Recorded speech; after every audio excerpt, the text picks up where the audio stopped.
Good morning. My name is Veronica Chapman. I'm a 3L student here at Colorado Law, and as was just noted, I'm the current editor-in-chief of the Colorado Technology Law Journal. I'm pleased to introduce you this morning to Tim Wu, a Julius Silver Professor of Law, Science, and Technology at Columbia Law School, and Austin Bronner, partner at HWG, for a fireside chat on the age of extraction. We're thrilled to welcome them to Silicon Flatirons. Thank you.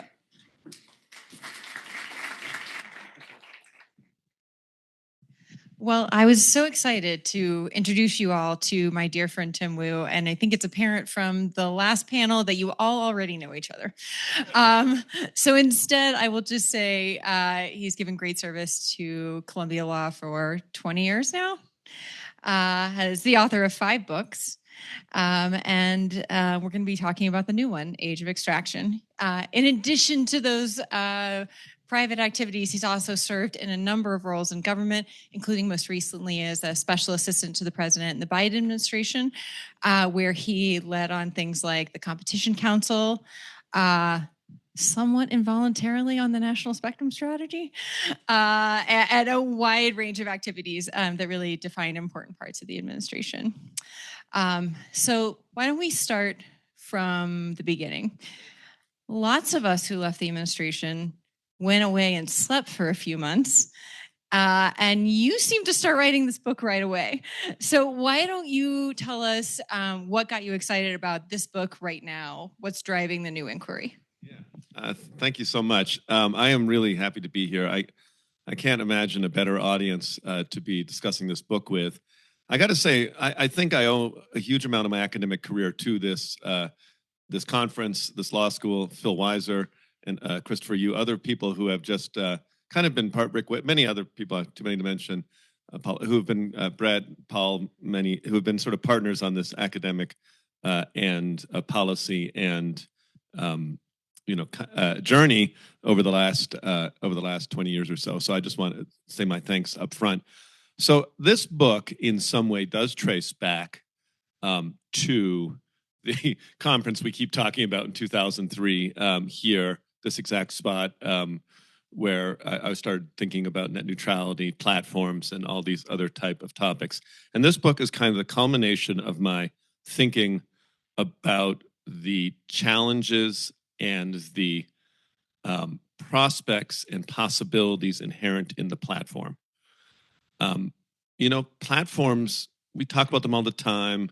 They're part of our lives. Everybody lives with them and can't do without them. And they represent, though, something much more ancient than Amazon, than Google, even may I say, than Microsoft MS-DOS 3.3.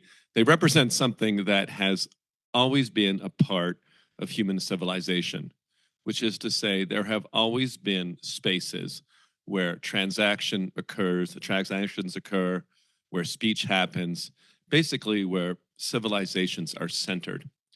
And it is the proposition of this book, and it is sort of my belief, that the very nature, the prosperity, the freedom of a civilization depends very much on its central platforms and how they are created, constituted, who owns them, how they operate.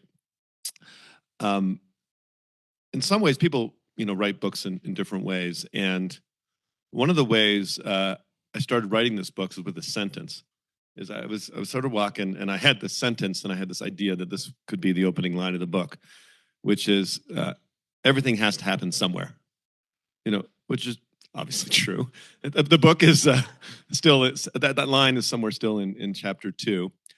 But it gets at, I think, a more fundamental point, which is to say, it's easy just to sort of assume that things happen. But the conditions that we create in a civilization or society, the places that we allow for them to happen, really make all the difference. The sort of catalytic spaces, which are called platforms, they can be called other things, are it. And they've been around with us, as I said, forever. In ancient Greek society, the centerpiece of the city-state was the agora. Rome had its forums. And they were multi-purpose platforms. They were places people went to give speeches. They were where all market transactions happened. They had religious ceremony, the judiciary. They had almost everything happening in these central spaces. And they gave them, people talk about Athens, democracy, and so forth. A lot of it was because of their platform and the way they had it maintained in an almost sacred way. Frankly, it was religiously taken seriously, sort of a religious place. For civilization to occur, for debate and democracy to happen, and also for transactions to occur. And what is so sort of amazing and interesting about platforms, I think we know this, but I want to sort of take it home a little bit, is that they allow, ideally, anyone, and therefore they allow independent sellers or independent speakers to be participants in an economy.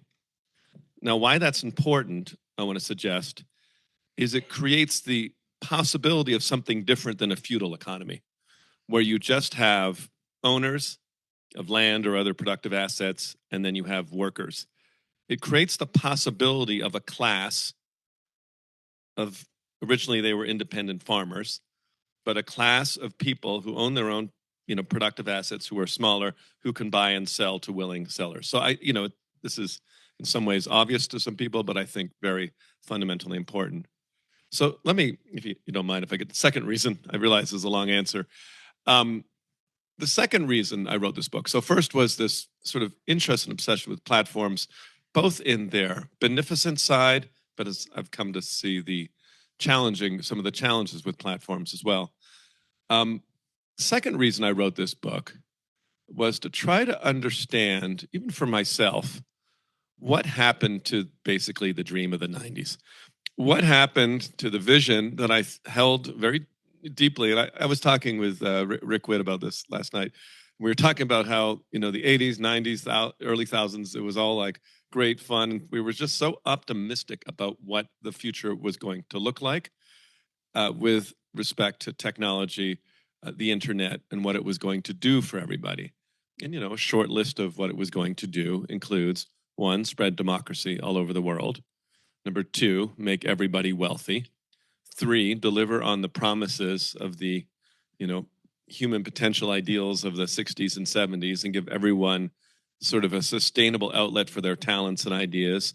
4, put everyone in contact with everyone they wanted to be in contact with and not with those. 5, solve all the, long-lasting problems of unequal speech and any kind of democratic inequalities. So those were the promises, and I guess at the risk of stating the obvious, it hasn't fully delivered. And there's not one reason for that, but I think if you read this, if you had the chance to read this book, it is a sort of dissection of what were those ideas, what did they rely on, what did we think was going to happen, and where did they go wrong? And that's basically sort of the core of what this book is about. So I think we'll turn to talking about what you mean by extraction, but maybe we should stay on the optimism point for a minute.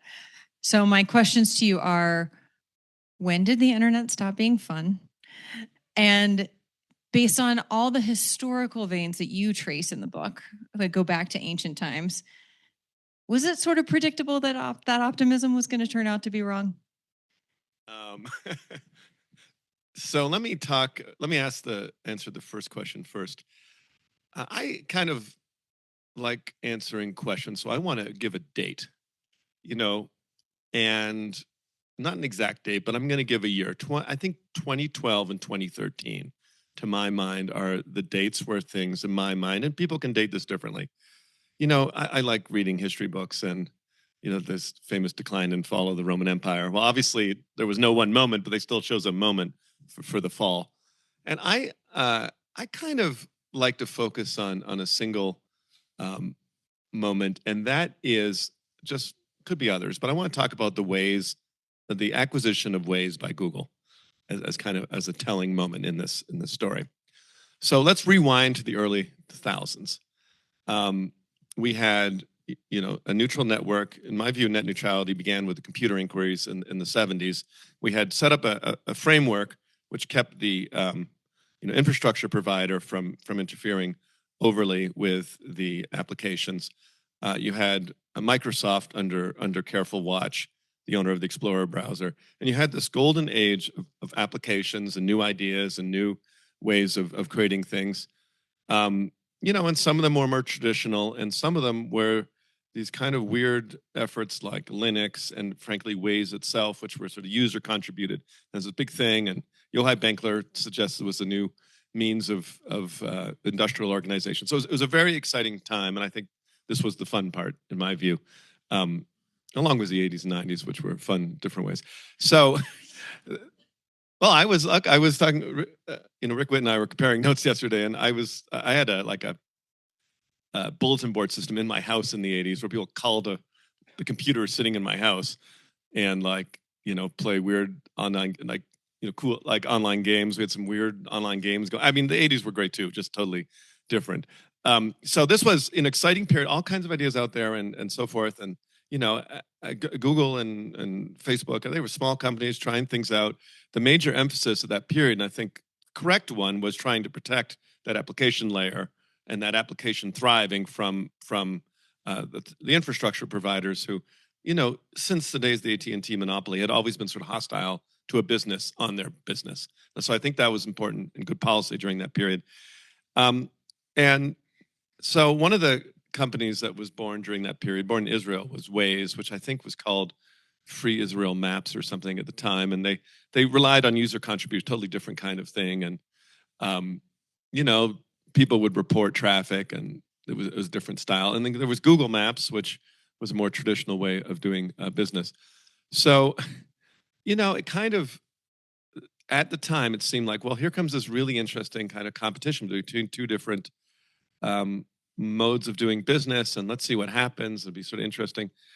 And, right before the boxers were about to get in the rings, metaphorically, suddenly it was kind of just announced that Google had acquired Waze, sort of not using, 21st century business methods, but like, Rockefeller, JP Morgan, but you just buy your competitor out. And I was like, at the time, I was like, how can that be legal under the Section 7 of Clayton? How can that not be a merger to monopoly? These are the two really only mapping programs. There was some measures, they didn't report it to the Federal Trade Commission because they had a theory that it wasn't actually purchased, but the FTC took a look anyways. And I could never figure out how they got to this idea this was okay to approve this transaction. Years later, I was at an antitrust party. The hottest parties in town. In DC, and was having drinks, and I was talking with an unnamed FTC staff attorney. And I, we talk about this time. Eventually, I asked her about that transaction, how that happened. She said, "Yeah, so, well, the boss really wanted to get it through, and he had the following theory. He said, Google is where you go, where you want to figure out where you are. Waze is where you want to go, where you go when you want to figure out where you're going. So they're not actually competitors." This was the market definition, that the one today. But the deeper thing is not just to make, that was, in my view, a dark period of FTC history. Sorry, Howard, I know you were there. Maybe Howard's not, and I was there too. But it represented something to me of a turning point where the idea that the internet would have its own rules and that it would sort of be this Valhalla of competition, and there would always, do you remember, everyone thought there's no such thing as a monopoly on the internet because every 5 years something new will come. Look, Netscape was big, they're gone. AOL's big, they're gone. Alta Vista was big, they're gone. Yahoo was big, they're gone. So everyone's like, this, you don't have to have any kind of government involvement in this because it's impossible to have a monopoly. And then I think that dream died right in that period. Around the same year, Facebook bought Instagram, WhatsApp, its greatest challengers. Around the same year is around when Amazon locked in both the buyer and seller side and started turning up the fees. And I could talk more about the Amazon story, and started changing, I'd say, how it treats sellers in a more profound way. So I think, that was the period where it went from being something that we thought was truly different in commerce and, was subject to a different set of rules, kind of almost a perpetual motion machine of constant competition, innovation, and into something much more familiar that looked more, like AT&T at its maximum, or traditional monopoly, industrial scale driven ecosystem in market, industry. So let's turn to your sort of main diagnosis in the book. What do you mean by extraction? What are the best examples that people in the room would have noticed? Yeah, so I did call it the age of extraction. So the sort of theoretical progress in the book suggests that roughly that the main tech platforms were, frankly, pretty great for the first 10 years, 12 years of their existence. And that they then entered into a much more extractive age, and that is the age we live in today. So what do I mean by extraction? Extraction is an economic term that refers to a taking of profit far in excess of the cost of production, right? So, a good example, and of course, people in the audience say, what about the investment as well? But good example, very extreme example that I'll take from outside tech might be a company that, manages to realize there's an orphan drug out there. They didn't do the research themselves. They get, so they haven't done the research. They manage to get an orphan drug. They realize there's a number of people who need this medicine, and, it costs them, let's say, 5 cents to make a pill, and let's say they charge $30,000 for it or something like that. There's a few examples like that. So that's just pure extraction. That's an example, and you have obviously customer base that doesn't have a lot of places to go, and pure extraction. But I think the internet, and frankly, in some ways, the U.S. economy more broadly has turned to models of extraction. That is to say, less about, okay, I'm going to improve my product and charge more for it, and more like I have managed to find a little pocket of market power here or there, or maybe a big pocket of market power, and I'm going to turn it to, extractive, basically monopoly pricing levels. One example I think that I take from the book is centered on the example of Amazon, which I mentioned earlier, and if you'll permit me to go ahead with this. I think Amazon is, and the story of Amazon is kind of tells this narrative of the promise and the dilemmas in platformization. So some of you may remember Amazon was once a bookstore that their big thing was they had a huge warehouse. They would sell books online. It was kind of an interesting business model. But Amazon really started to take off in the thousands when they became a marketplace. And they had a few really important innovations that I think they deserve a lot of credit for. So one was realizing, so when I say a marketplace, I mean a two-sided platform. I mean they would allow Amazon to be a place where a lot of sellers could sell on their platform, not Amazon itself, right? So they decided we don't want to be Walmart. We want to be a place that a lot of sellers can sell, a little bit like the ancient Greek Agora or whatever, or City Marketplace. So so Amazon had some innovations that were really important in this respect. At the time, eBay was the dominant sort of marketplace, and Amazon realized that there was a scaling problem with fulfillment of orders. They understood that sellers could benefit from something that would store their stuff and then send it on to buyers. eBay for a very long time relied on this model of basically someone having a lot of duct tape and cardboard boxes in their house trying to sell stuff, and that didn't scale well. Amazon also developed some pretty good search technology. There was a brief period where Amazon, does anyone remember this, had a general purpose search engine that was a competitor to Google and others, but they got rid of it. But they had good search technology, so that was very important. And they started to gain more and more success with the marketplace. It attracted more and more people. And around the year 2010, 2012, my turning point in history, in some ways, Amazon was fulfilling that dream of making a lot of people rich, the original, vision of 90s internet. It was relatively easy to set up. People with, whatever kind of random products from a lot of places could make a lot of money. I have a story in the book about a barber from Indiana who started selling, men's hair products, random pomade and stuff like that. And for some reason, it took off. People liked his stuff and started making more money. He became a millionaire. Started hiring people. A lot of people who were laid off in the recession. He hired. A very kind of inspiring story. A key to this story was Amazon's margin, which at that point was 20% or below. They took a very low margin on sales, a huge, a great discount from brick and mortar, which is traditionally 50%. So, people were making money, and like that dream of it, as I said, I think was really being realized. The problem is that somewhere in the 2010s, Amazon really, I guess in economic terms, captured both sides of the market. They had a critical mass of sellers and a critical mass of buyers. And Amazon Prime, they have Prime on both sides of the market. And then once they sort of got in a position where people were really not in a great position to leave, I talk to some of the sellers or read their interviews, they're like, well, we could try something else on eBay, but it's like 10 times less amount. We have to be on Amazon. Then they started changing the fees and moving up the extraction dials, just sort of turning the knobs, I guess. And I think I just want to single out one particular product of Amazon's that I think is sort of a really rich example of extraction. Amazon started at some point to realize that advertising and its sponsored links and its sponsored results could be a cash cow. When you look for stuff on Amazon and you get like a bunch of stuff, you don't know which is the best, but it has. So the key to that that product, that advertising product, is it makes the sellers bid against their own margins to try to get those preferred spots.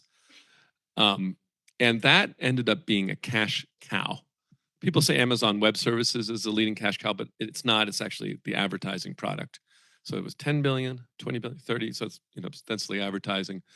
By 2024, the number had reached an estimated $57 billion on almost zero costs for a product that makes search worse, because the search is not about what is a better rated product. It's not about what's better quality. So $56 billion of extraction, which I will mention is double the revenue of every single newspaper in the world. And so it is, you could either have this little product or you could have a lot more news and media. I looked at this last year. It's over $70 billion last year, all for a product that I would say provides minimal, maybe negative value. So that's what I'm talking about when it comes to extraction. Cory Doctorow, our close friends, he has a different word to describe what's going on, but he's right. It's, somewhere in the 2010s, things flipped, and the disciplining nature of new competition, of maybe internal norms of government, all of that was gone, and you predictably just lead to extractive models. And that's, I think, what I mean by extraction. So part of the work I saw you do in the Biden administration included effectively making a list of every competition tool that was available anywhere across the entire government to see what we could do with it. What tools do we have to address the problems that you've described? And do we need Congress to make some new tools? Yeah, that's a very good question. So I think the answer is it would be good to have new tools. It would also be good to use the tools we have and continue using them. I mean, so the chief problem with any of these companies, companies I don't tend to believe like in good or evil. I just think there's a response to incentives. And I think the incentives are, if you're in a monopoly position, to protect your monopoly and try to extract maximum profit from it. So that's what company will do. Imagine if you let the electric company charge anything they wanted in essential service. Do you think they'd say, well, we want to be nice, we'll just keep them at the current rates, or slowly try to? What would you pay for electricity? It'd probably be a pretty high number. So anyway, companies, I believe, follow incentives and are affected by discipline or lack thereof. And so I don't think there's enough disciplinary power of competition. I think we have constant need to use the antitrust laws, both to, sounds straightforward, but block anti-competitive mergers that, and you know, and that you need to have, I think you need to have like sort of really strong idea of what you're trying to do. I'm not trying to say that, you know, it should not be possible to cash out when you have built a great company and, you know, you want your small guy trying to get acquired. But maybe, just maybe, they should be selling not to their greatest competitor. You know what I mean? Not to the company that's most threatened by them. And, you know, somehow in the early 2010s, we allowed companies to buy their most dangerous competitors. And that is the worst kind of merger to allow in terms of maintaining some kind of discipline. I mean, just take Instagram, Facebook, or just take Waze, for example.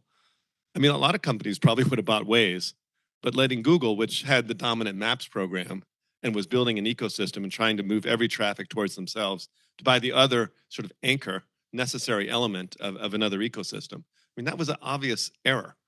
And it was just such an obvious error because, like, who, you know, it could have anchored, you know, a better version of someone else's challenge is what I'm trying to say. So this, you know, if you're gonna have one rule, at least don't let people buy their most dangerous competitor. Seems like a pretty straightforward rule. And it, you know, reflects some of that discussion we're having about AI. Do we need new rules? I think that, I guess I'll bring up what might be a forbidden topic, but I'm going to bring it up anyway, which is to say, in some ways, I agree with Christopher Yu that premature regulation is a mistake. And before you know what's really going on, it's easy to write bad laws.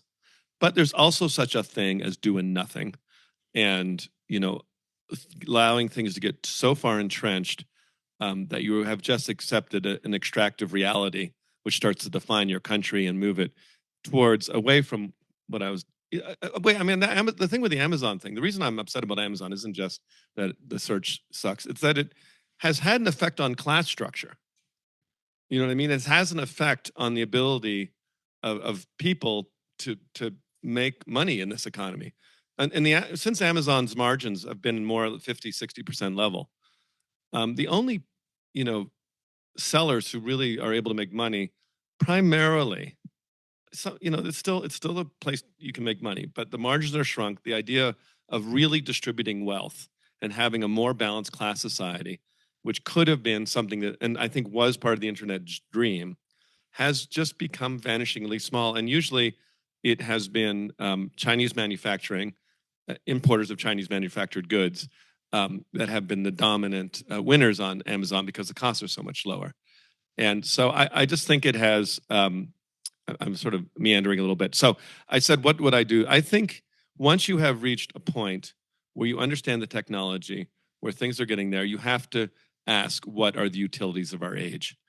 You know, and what, if we're just going to see prolonged extraction, what is like the electric network? I mean, imagine if we'd sat around and said, okay, you know, these electric network guys are starting to charge more and more utilities, more and more and more. And, you know, I guess we just have to deal with that because they're going to build something great with that money. You think that would have been crazy? We have a problem in our time. I say in the book that the platforms have developed the sense of they have a problem, main character syndrome, that they think they are the economy now. And I think it's a dangerous idea. Just as in the 50s, we weren't sitting around, okay, what's the electric company going to invent? The interesting question is what can be done with electricity? Similarly, we have these extraordinarily powerful, amazing platforms that provide AI and stuff. And the interesting question should be, what can the rest of the economy and inventors and all these people do with it? Not like, what are they going to do next? And I think we have, you know, the electric company did invent some cool stuff. I can't think of anything right now, but they did. But they didn't invent, you know, they didn't invent the refrigerator. They didn't invent the air conditioner. They didn't invent the computer. They didn't invent the modem. You know, there's just a lot of stuff the electric company was not in. And I think we have this sort of evolved from a narrative in the thousands and the 90s. We're like, all right, let's see what's going to happen when people have access to being able to connect everything. And now we have this kind of question. All right, what do we think Google's going to do next? That's interesting, you know, but they don't have a monopoly on brains or ideas. And if you worked in a large institution, you know that eventually there's a curse of bigness where new ideas become increasingly hard to get across the start line. So I think we need to rethink, use some of Brett's term, what is the infrastructure in our economy? What needs to be limited and how much it takes from the rest of the economy? And that is new. So we are going to turn in just a moment to some questions for the audience, but because we have students in the room, I want to take the privilege of a last question that's not about the book. Being a professor at Columbia is a pretty sweet gig. You could have just kept doing that. And instead, you spent a really long time taking the train back and forth in Washington to serve in government and be away from your children and away from your family. I think it would be good for students to hear why you thought that was important, and what drives you to sort of take moments out of your career to do that. Yes, and I'll say it was, I've gone into government 4 times, actually, not counting clerkships, including state government. And every time I do it, I think it is essential to at least my I guess academic mission of trying to understand the greatest problems we confront and how we might be able to solve them. And some this might be really, I don't put this the wrong way, but anthropologists, to be credible, they need to go where they go. um, you know Jane Goodall had to go like observe the gorillas, not just like hang out in a and Surely there are some anthropologists at Columbia you could talk to about where they go. Jane Goodall was an anthropologist, but she's a primatologist. But whatever. I mean, so part of it is that, like, I think there is a real danger. Just in this is sort of my academic, but so the part of it was that. And I guess that's the selfish part. I think the less selfish part is I feel the less selfish part is I think that the American vision and its advantage has always relied in its best periods on, frankly, the openness of ideas and exchange of ideas at places like this, and and usually less absolutism and less absolutism and more decision-making, leadership, and judgment, which is born out of experience with how hard real problems are. And I feel like it's a very useful experience to anyone to force themselves into an environment where they have to try to carry out things that they talk about in other aspects to just to have a better country and a better future. I believe strongly in a field which I don't know if it exists or not, but I believe in, which I guess I would describe as legal engineering or regulatory engineering, which is less about the question of what should we do, and more about the question of how do you do it and what works. I mean, engineers, in their brilliance, they don't spend all their times, rethinking the fundamentals of physics. They spend a lot of time thinking of, like, how could you design a more efficient airplane that'll get from A to B or something. And in law, we have too much sort of elemental theoretical physicists, and sometimes too little, like, engineering. Like, okay, we know we don't want to have a country where we have an enormous gap between the wealthy and the poor, and we have constant political violence and hatred and division. Well, what are not like this? There are good ideas for that, but what are the sort of engineering level techniques that help with wealth inequality that are proven to be successful? And being realistic about how people think and how they work and their aspirations, and and even if things don't sound great, I mean, earned income tax credit's a good example, sort of obscure. It doesn't sound great, has been this very successful sort of program. Or even inside this world, in the telecom world, when you think of innovations like, the Wi-Fi band or Computer Inquiries 2, they really were incredibly successful, not necessarily for the reasons that they thought they would be, but in a way we could learn from. So part of why I go into government, and other than a duty to want to serve the country, is to try to improve this project of trying to realize our aspirations more realistically. Okay. A first question to a student. Make it one that Tim can answer in 60 seconds.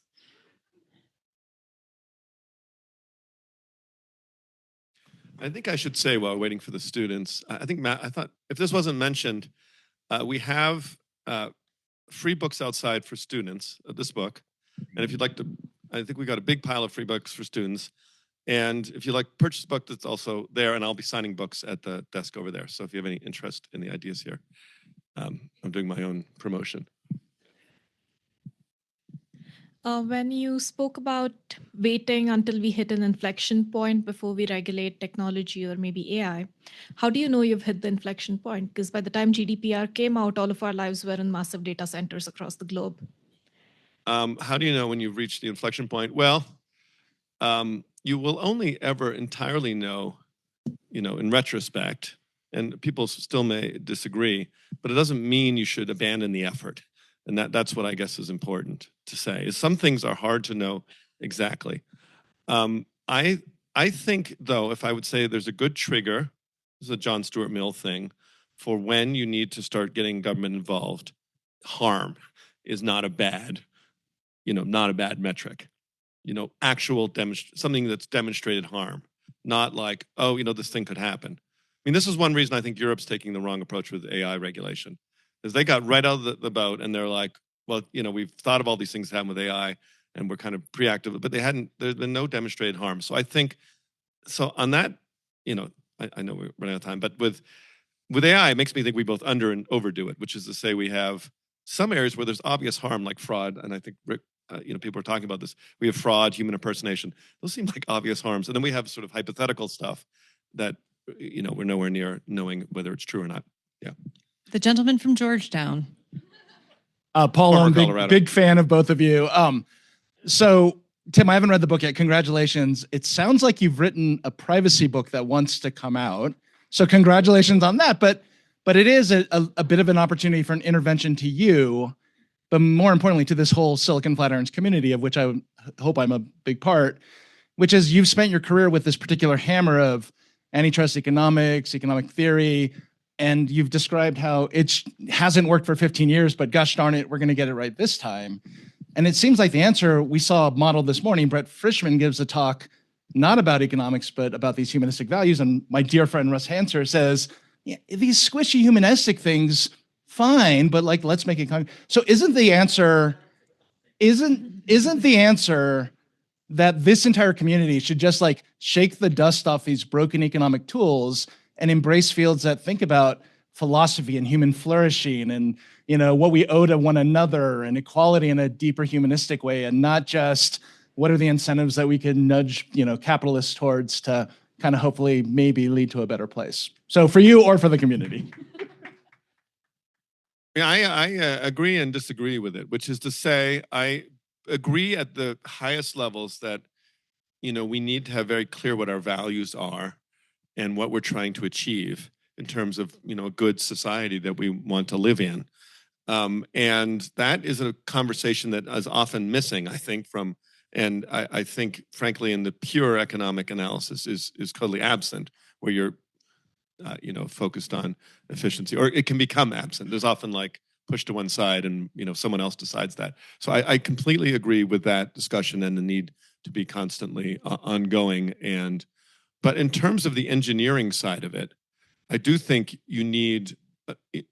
You've ever seen the Monty Python skit about the philosophers playing soccer, football. The question becomes, even if you have an idea of the ideal state, what does implementation look like? And I don't think you disagree with that. And that is very much, you need some expertise in government to do it right and do it well and figure out from what's worked. As for privacy, in terms of doing things too, so someone asked, when do you know, you've blown it? I mean, privacy is the example. When did you wait too long to figure out how things are going to shake down? Things have been shaken down for 15, 20 years and nobody's done anything because, maybe we're still waiting to figure out whether there's a problem or not. And that is so obviously off the rails. So, even if you're wrong about the small things, I think it's really important to know when you've totally blown it. And we have totally blown it on privacy. Okay, Matt says we can take one more question. I see one right here, and Tim will give a lightning round answer to it. Hi, I'm Joe Carey. I'm a CU alum many years ago. So I've been to the jungle and I've seen the giant ape called the corporate CEO. and I've seen his incentive is to make the stock go up. And so it seems to me that monopolies are a result of that. And the drive toward monopoly is a result of that. Can you just speak to that incentive and how it interacts with the other items in your book? No, it's a good point. I mean, one of the most interesting developments of the last 10, 20 years is the turn towards turn away from salary and earnings or income as a way that wealthy people make money, and a turn towards stock, towards stock appreciation. I mean, if you look at all the wealthiest people right now, if you look at the wealthiest people in the 60s or something, they had huge salary, bigger salaries than other people. And even though there was a lot of people saying, oh my God, I can't believe the head of GM makes, $1 million a year or something, that was still like not a big gap. When you look at, I think Mark Zuckerberg in the last, I think his yearly yearly income by stock value is regularly over 50 billion, which makes and Elon Musk is at some years even more, which makes the whole debate over income and salary seem like a joke. And I just want to sort of put that out there. I think it is a key aspect of this age of extraction. We have set up an economy which prioritizes achieving monopoly or market power over select actors, extracting as much as you can, for as long as you can. And I think with that trend, and I think it's spread across the economy, frankly, I don't think it's just tech, although tech is the most visible version of that.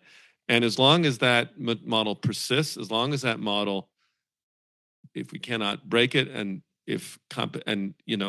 monopolies, certain monopolies are very resistant to new competition, it seems to me very clear that that is driving us towards feudalism. And that is driving us towards a two-class society where, you have a vanishingly small amount of people in the middle, and either you're on the, either you're salaried, which you're the poor, or you're dependent on stock gains and you are the wealthy. And, we're not there yet. And maybe people in this room are somewhere in the middle, but I think about your children and the sorting. And I think we can already see the sorting is happening. And I think it's a very dangerous tendency for this country. So maybe I'll leave on that very optimistic note. Thanks for being here, Tim. Folks, now for the worst part of my job, ending a great conversation on time. Thanks again, Austin and Tim, for this incredible keynote conversation. Thanks again, everybody.